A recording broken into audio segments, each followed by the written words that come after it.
सबसे पहले हम आपके माध्यम से जो दादरा नगर हवेली की हमें जो जनता की समस्याओं और समस्याओं के साथ साथ निराकरण, उसको पर हम आपके माध्यम से बात रखने वाले हैं। सबसे पहला जो मुद्दा यही है कि दादरा नगर हवेली में जो वर्तमान में जो रोड की परिस्थिति है, पिछले 6-7 साल से दादरा नगर हवेली में जनता अब इस रोड के नाम से या रोड की वजह से परेशान हो चुकी है। इस रोड को लेकर दादरा नगर हवेली में अब तक जितने भी चुने हुए जनप्रतिनिधियों ने पत्र लिखना, संसद के पटल तक रजूआत करना, मंत्रियों तक मिलना, बावजूद काम नहीं हो रहा है। साथ में ये भी चीज है कि आज हम यहां देख रहे हैं कि केंद्र में सरकार भाजपा की है, सांसद भाजपा का है, प्रशासन भाजपा का है, जिला प्रशासन, जिला स्तर पर जो लोकल सब जो गवर्नमेंट है हमारी, जो जिला पंचायत है, नगर पालिका है, ग्रुप ग्राम पंचायत है, और तमाम 100% चुने हुए जनप्रतिनिधि बीजेपी के हैं। बावजूद ये लोग सिर्फ औपचारिकता के रूप में सिर्फ पत्र लिखना, मीडिया के सामने रखना, इसके अलावा कुछ नहीं कर रहे हैं। अगर संसद के पटल तक और मंत्री तक रजूआत कर रहे हैं तो उसके अगेंस्ट में प्रशासन ने क्या एक्शन लिया, उसके ऊपर यहां पर कोई बात होने दी है। रोड के साथ साथ में आप देख रहे हैं कि हाल ही में जो आप रखोली का ब्रिज देख रहे हैं, यहां पर ये 8-9-10 साल पहले पूर्व में ही बना हुआ है। वहां पर उसकी वजह से आज सैकड़ों लोग प्रभावित हो रहे हैं, चाहे वो स्कूल के विद्यार्थी हो, चाहे वो औद्योगिक इकाई में काम करने वाले हो, औद्योगिक इकाई में जो ट्रांसपोर्ट के जो काम है, और रोजमर्रा की जिंदगी में जो इधर से उधर जाने वाले जो लोग हैं, ये समस्या हो रही है। यही नहीं, आज हम ये भी देख रहे हैं कि दादरा नगर हवेली में दिन में दिन लॉ एंड ऑर्डर का वायलेशन समस्या बढ़ती जा रही है। आप ये भी देख रहे हैं कि चोरी चकारी से लेकर यहाँ पर आप हाल ही में आपने देखा होगा कि सबसे बड़ा यहाँ पर अवैध खनन भी हो रहा है। यहाँ पर अवैध खनन खुलेआम, ये आपका जो यहाँ के जो अवैध खनन करने वाले जो लोग हैं वो खुलेआम प्रशासन के साथ मिलकर यहाँ पर काम कर रहे हैं। यहाँ पर शिक्षित बेकार की बात कर रहे हैं। यहाँ पर स्थानीय स्तर पर जो लोग युवा युवतियां पढ़े लिखे हैं उनको नौकरी व्यवसाय नहीं मिल पा रहा है। यहाँ पर भ्रष्टाचार की बात आ रही है। यहाँ पर आप देख लीजिए कि छोटे से छोटे कार्य से बड़ा कोई भी कार्य यहाँ पर गुजरात या कोई दूसरे स्टेट के राज्यों के लोग यहाँ पर वो व्यवसाय दिए जाते हैं, तो यहाँ के लोगों को कोई ऐसी चीज दी नहीं जा रही है। तो यहाँ पर आज हम दादरा नगर हवेली कांग्रेस कमेटी, यहाँ पर हमारे 2024 लोकसभा के प्रत्याशी अजित महाला जी, एआईसीसी सदस्य केतन भाई, हमारे महेश भाई जोड़ी जी, और सेवा दल, यूथ कांग्रेस, माइनॉरिटी, तमाम जो हमारी टीम है 2-4-5 दिन से लगातार हम लोग बैठ रहे हैं और ये मंथन कर रहे हैं कि दादरा नगर हवेली में हमें 2024 लोकसभा में करीब जनता ने हमें 60 से 65 हजार के आसपास वोट दिए हैं और जनता ने हमारे पर भरोसा विश्वास किया है। तो इस चीज को लेकर अभी हमें एक मजबूत तरीके से विपक्ष का रोल करना चाहिए। ऐसा करके हमने 2-3-4 बैठक ली और हमने आज ये भी की कि आज ये तमाम जो चीजें समस्या हो रही है यहाँ पर हर एक चीज में आज अधिकारियों की मनमानी तानाशाही बढ़ चुकी है। आप यहाँ पर देख रहे हो कि दिन ब दिन टैक्स बढ़ते जा रहे हैं। यहाँ पर हर एक क्षेत्र में आप देख लीजिए कि दादरा नगर हवेली में यहाँ पर जनप्रतिनिधियों का जो अस्तित्व है बिल्कुल खत्म हो चुका है। बिल्कुल ये उनका हाशिया में धकेल दिए गए हैं कि दादरा नगर हवेली में चुने हुए जनप्रतिनिधि का कोई वजूद, कोई वैल्यू रहा नहीं है। ये सारी चीजों को लेकर आज आपके माध्यम से जनता तक हम लोग इस बार बहुत ही स्पष्ट शब्दों में हम लोग निवेदन पत्र दे रहे हैं, अपील करेंगे और हम ये भी कह रहे हैं प्रशासन सामने, अगर आप इसको लेकर आप इसका निराकरण नहीं करते हो तो आंदोलन से लेके जन आंदोलन तक की शासन प्रशासन की तानाशाही, मनमानी और ये जो रवैया है इसके अगेंस्ट में हमारी करने की तैयारी है। ये स्पष्ट शब्दों में कलेक्टर महोदय को हम कहने वाले हैं। अब तक हमने बहुत झेला, जनता के ठीक है चुने जनप्रतिनिधि जो किया है, लेकिन हमें अभी हमारा विपक्ष रोल है। और वैसे हमारे आदरणीय राहुल जी हमारे नेता ने कह दिया है अब लड़ाई रोड से लेकर संसद तक हमें करनी है और आने वाले समय में हम अधिकारी से कहेंगे कि आप भाजपा के राज में भाजपा के अधिकारी, भाजपा के एजेंट बनके भी कुछ अधिकारी काम कर रहे हैं। ये भी कहेंगे जब आने वाले समय में 6 महीने साल भर में जब हमारी सरकार बनेगी ऐसे अधिकारियों को भी क्लास लगाएंगे हम। ये स्पष्ट शब्दों में आने वाले समय ये 1-2 दिन में हम जिला कलेक्टर से मिलकर ये बात कहने वाले हैं। दादरा नगर हवेली के अंदर हमने 63,000 से ऊपर हम लोगों ने विश्वास रखकर वोट दिया। इतने लोगों ने,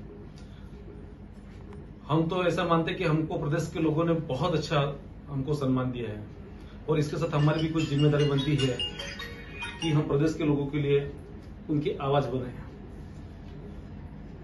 मित्रों, हमारे लिए सबसे बड़ा आज की तारीख में ऐसा जलता हुआ इश्यू है तो ये रोड है जो हमारे मित्रों ने बताया। कई लोगों को तो दुख हो रहा है कि हमारे यहाँ इतने सारे प्रतिनिधि चुने गए हैं, चाहे वो जिला पंचायत को, नगर पालिका के हो, हमारे सांसद हो, सभी इलेक्टेड जिन्होंने प्रजा ने चुन के भेजा है। प्रजा ने उनके ऊपर विश्वास रखा कि ये लोग हमारी आवाज बन के हमारा काम करेंगे। लेकिन चुने हुए कोई भी प्रतिनिधि में एक भी ताकत नहीं है कि वो प्रजा के किसी भी प्रश्न को प्रशासन के सामने या राष्ट्र के सामने रखे। आज बड़े दुख के साथ कहना पड़ रहा है कि हमारे माननीय सांसद जी ने उन्होंने एक अच्छी पहल की है, मैं उनकी सराहना करता हूं कि उन्होंने नितिन गडकरी जी से जाके कहा कि हमारे यहाँ रोड की व्यवस्था खराब है। बहुत अच्छा कार्य किया।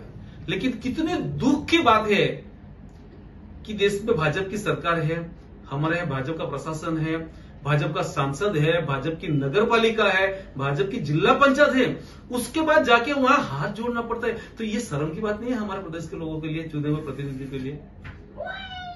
कितने दुख की बात है जब फंड उनके पास है, सत्ता उनके पास है, उसके बाद गडकरी जी को जाके मिलना है। तो ये चुने हुए प्रतिनिधि के पास कोई पावर ही नहीं है, कोई सत्ता ही नहीं है, इनका कोई सुन ही नहीं रहा है। जब इनका कोई सुन ही नहीं रहा है तो क्या करेंगे हमारे प्रदेश के लोग?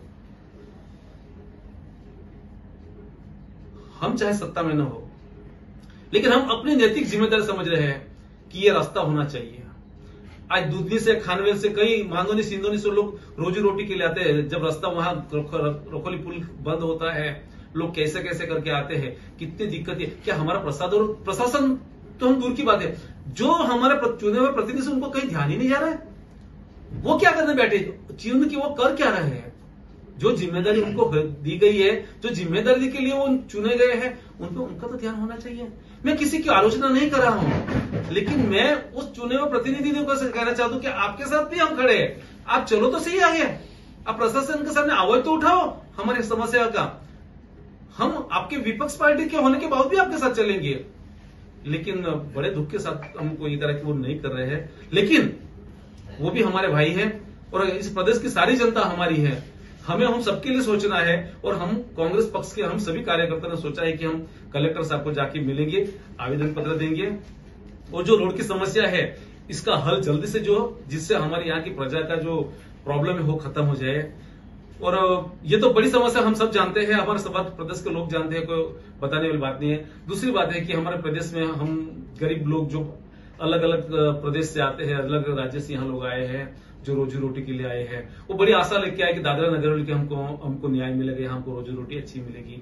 और यहाँ लोग आते हैं, काफी लोग यहाँ रूम भाड़े के रह रहे हैं। मित्रों, मैंने जहां तक देखा है कि जो हिंदुस्तान के अंदर जो कानून बनाया गया है कि न्यूनतम वेजेस एक्ट, जो न्यूनतम जो उनको मुआवजा मिलना चाहिए उनके 8 घंटे का, तो वो नहीं मिल रहा है। और ये जो इंडस्ट्रीज के लोग जो है, जो मजदूर को लूट रहे हैं कि 8 घंटे का काम 12 घंटा कराते हैं, उसको पगार 8 घंटे का देते हैं। यहां ओवर टाइम सिस्टम का पगार पेमेंट कहीं इंडस्ट्रीज में नहीं मिलता है, यह मैंने देखा है। तो क्या 4 घंटे का, समझो कि एक 8 घंटे का पगार उसको 400 रुपया है, अगर 12 घंटे तो उसको डबल पेमेंट है, तो उसको 800 मिलना चाहिए। लेकिन उनको 400 ही मिलते हैं और ये 8 घंटे का जो ओवर टाइम है वो भी 400 रुपया जो इंडस्ट्रीज के जो लोग होंगे एडमिनिस्ट्रेशन उनका वो खा जाते हैं। तो कहीं ना कहीं हमारे प्रदेश के अंदर जो मजदूर लोग हैं, मजबूर लोग हैं, उनका शोषण हो रहा है। लेकिन उन पे कौन ध्यान दे रहा है? हमारे चुने हुए प्रतिनिधि को तो एक बार चुन के निकल गए, फिर उनके बाद तो मीटिंग करने में और रैली करने में से उनको फुर्सत नहीं आ रही है। बाहर से जो मंत्री मिनिस्टर आते हैं उनकी सेवा करने में से हमारे कोई चुने हुए प्रतिनिधि को फुर्सत नहीं मिल रही है। प्रजा की आवाज कौन कैसे बनेंगे? आए दिन रैली होती है, रैली में झंडा लेके खड़े रहते, उसके अलावा तो कुछ है नहीं। लेकिन मैं उनकी आलोचना नहीं कर रहा हूं, उनको जागरूक करने की बात कर रहा हूं कि आप चलिए, आप सत्ता में हैं, हम विपक्ष में, हम आपके साथ चलेंगे। लेकिन जो यहाँ की इंडस्ट्रीज में जो अन्याय हो रहा है, लोगों को जो मजदूरों के साथ अन्याय हो रहा है, और इंडस्ट्री में कितने टाइम के अंदर परमिट करना चाहिए, उसके बाद उनको रिमूव करना चाहिए, कोई कानून नहीं है। जब मन चाहे इंडस्ट्रीज को निकाल के फेंक देगी। आदमी को 20 साल, 15 साल, 25 साल काम किया, उसके बाद कभी भी इंडस्ट्रीज के लोगों को मन चाहे मैनेजमेंट उनको निकाल के फेंक दी। तो ऐसे लोगों की आवाज बनना हमारी नैतिक जिम्मेदारी है, हम अपनी जिम्मेदारी समझते हैं। और बिल्कुल कांग्रेस पार्टी और हमारे पूरे जो टीम है ये जिम्मेदारी स्वीकार करते हैं कि हमारे प्रदेश के लोगों के लिए जहां भी उनके साथ अन्याय हो, जहां भी उनको उनकी जो सुविधा नहीं मिलनी चाहिए, उनको न्याय नहीं मिले, तो हम उनके साथ आवाज उठाएंगे। हम आदरणीय कलेक्टर साहब से मिलेंगे रोड के बारे में और इसके बारे में हम प्रशासक महोदय से मिलेंगे, और जो सत्ताधारी पक्ष है जहां जहां हमको लगे कि मिलके अगर हमारा प्रदेश का कुछ अच्छा हो रहा है, लोगों के लिए अच्छा है, तो वो सब काम करने के लिए हमारी कांग्रेस पार्टी कटिबद्ध है, पूरी हमारी टर्म कटिबद्ध है।